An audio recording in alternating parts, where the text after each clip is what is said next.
Welcome to the Do Zone, where real entrepreneurs share real strategies about getting things done. I'm your host, Josh Thomas.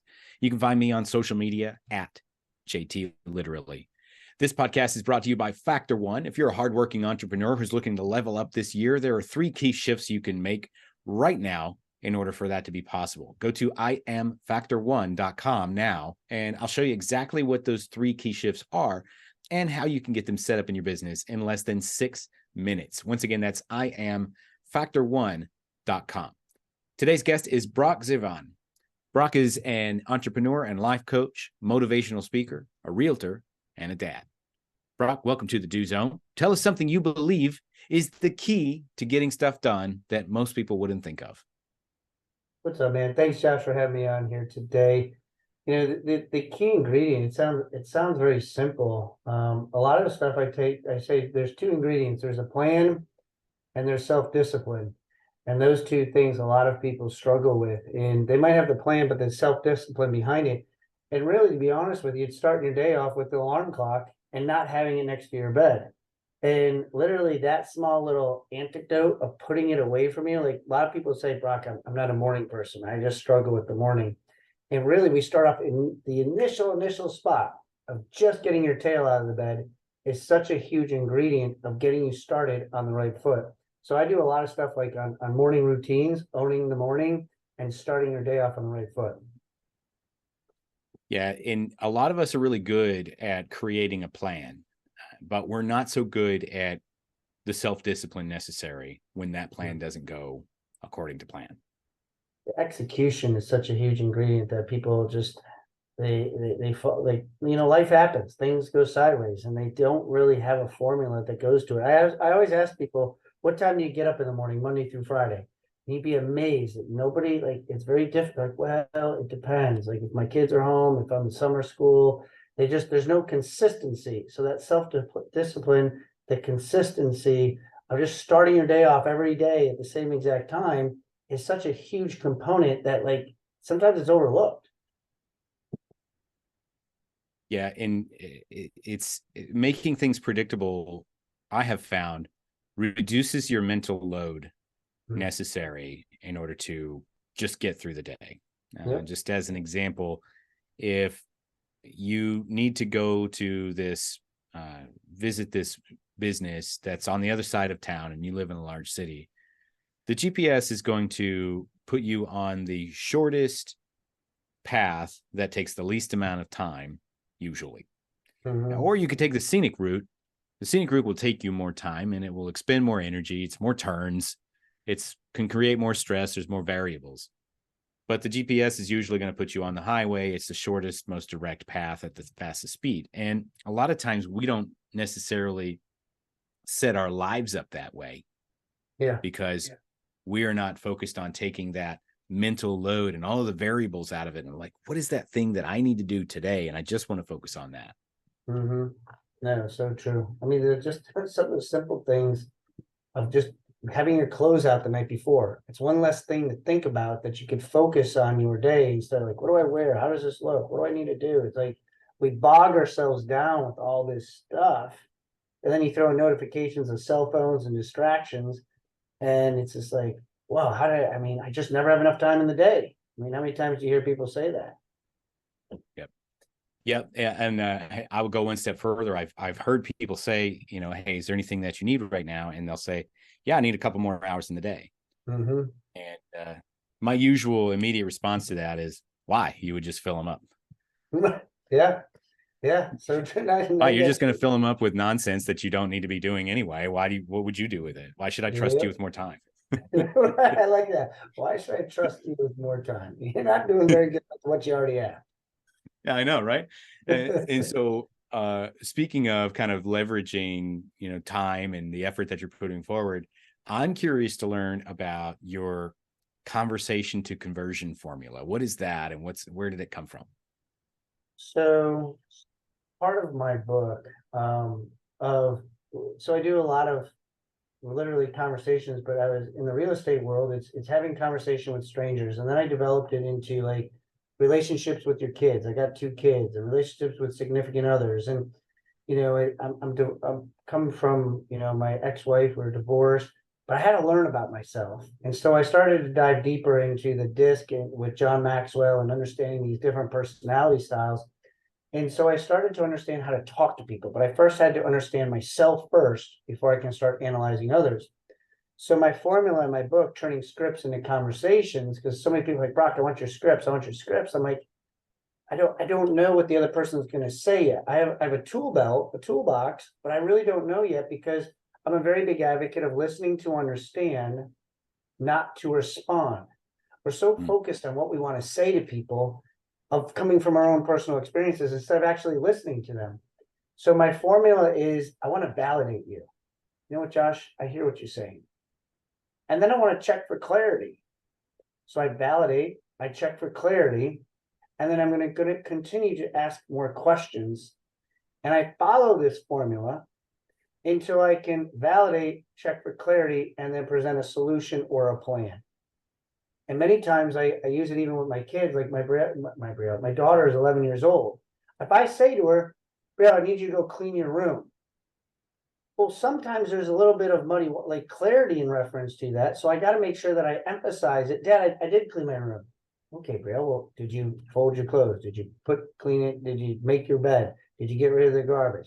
Did you feed the turtle? Like going in a little bit, diving in deeper with it. And in the real estate industry and entrepreneur and business world, it's literally talking to people. Josh, I completely understand. That makes a lot of sense to me. But let me ask you this. What makes you want to do a podcast? How did you start a podcast? What was your why behind it? And then we're starting to peel back the onion so I can understand the root of it, to understand more about what it is that you're all about, what you got going on. And like, wow, that's an amazing story, Josh. Man, I'd love to be able to do that. That sounds great. What time works for you? How about 3 o'clock or 6 o'clock? And in entrepreneurship world, real estate world, that's closing the deal to get the appointment. You know, you touched on something that's near and dear to my heart, and I think to summarize what you just shared, it all comes down to acknowledgement. People are looking for that acknowledgement that you heard what they Yeah, said, and absolutely. that you see them as a human being and not a transaction. Yep. And you would be surprised, number one, how far acknowledgement will take you as a salesperson out of that, kind of sleazy salesperson Yeah. mode. And you would also be surprised how uncommon it is for a salesperson or sales professional of any industry to actually acknowledge what the other person has just said. Mm-hmm. And sometimes the easiest thing to do is just to say, well, let me feed this back to you to make sure I heard you. Mm-hmm. You said this and this and this. Is that right? And it's the most amazing thing that I'm sure Brock. Like, they're like, oh my God, you're a mind reader. I just Yeah. said what you told me. Well, and you just did it right there. You validated with them, and then you ask the question, is that what you said? Is that right? And so it makes I them want feel, to understand. yeah. Yeah, no, it's so, but I'll tell you this though, it is a behavior. And that behavior has to be practiced over and over again, because I say this to many people. When you were in school, Josh, you had math tests, right? You had writing tests. You probably had speaking tests.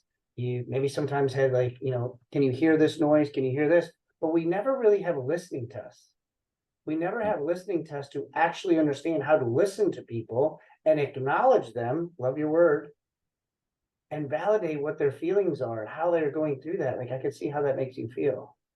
And see, I didn't do that in my first marriage. And I was just like, okay, sounds good, moving on. Okay, no problem. And I would just not ever validate. And that's actually one of the love languages, is they talk about the validation part. And so I studied the 5 love languages. I'm like, I probably should have read these books before I got married, but it's part of the journey I'm on. But I 100%, your word acknowledge is such a huge ingredient, because it makes people feel warm and fuzzy inside. Yeah, and it's one of the simplest things. I'm so glad that you brought it up, because it's one of the simplest things that you can do. And I really love the fact that you said this is a behavior. This is not a tactic.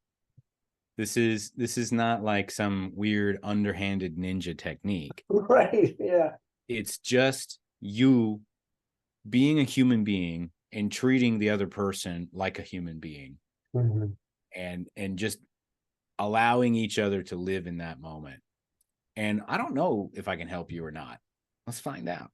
Yeah. But first, let me make sure I understand who you are. So true, Powerful man. stuff. And then just one other thing I wanted to ask you about was this mess to success. And so could you give me an idea briefly about what the mess to success is?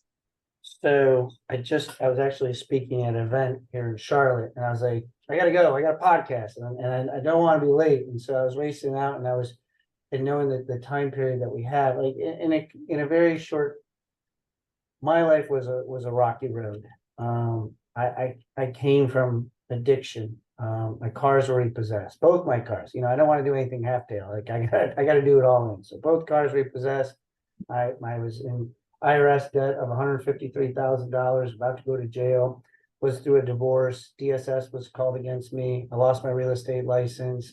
I was in shambles. I didn't understand emotions because I was drinking all the time, and so literally, I just celebrated 7 years on November 1st of working on my sobriety. And it's a daily thing. And I say working. It's not because, oh, I'm in the clear. No, I constantly have to work on it. And so my mess in reference to that was my learning point. God put me in this position, in this journey, in this path to help other people. The first 2 years of my life, I was embarrassed to talk about it. I didn't want to talk about it because I was like, people are not going to trust me. I'm a moron. Like, how can you not control yourself? And so I had to go through all this stuff. And I was just sharing today that like poor is a mindset, broke is a season. And I've been through the broke season twice. The first time I blamed everybody else. The second time I took ownership of it. And I started recognizing and how to become better and how to be able to take my mess and turn it into success for me. And one of the lines I love when I'm coaching people and entrepreneurs is I've gone through what you're about to go through and grow through. And so I can relate to you. And so I take them through that journey in my book. Got it. And what's the name of the book? My Mess to Success. Oh, that's the name of the book. Okay, That's great. the name. Yeah, that's the name Awesome. of it. And where can we get that book? Well, if I can talk to my publisher and get it out, I would be able to. They're finishing it up over here. So as soon as I get it, Okay, I will so let you. I didn't realize how expensive it is to do books too, by the way. I don't know if you ever read a books are book. very Man, expensive. Yeah, indeed they are. they And are. so that book, My Mess to Success, will be out soon. Yeah, And it's supposed to be out in quarter 4, and then my scripts to conversations is supposed to be out at the end of this year. that's excellent. And so tell us a little bit quickly about what you do and who should connect with you and how they can do that. So, as you stated in my intro, I'm a life coach, I'm a business coach, I'm a real estate agent, and a dad. Got 2 beautiful kids, a 5-year-old son, Bryce, and my daughter, Brielle. And so I help people going through life, and I help people that are going through challenges just like I did, whether it's financially, mentally, spiritually, physically, business, whatever it might be.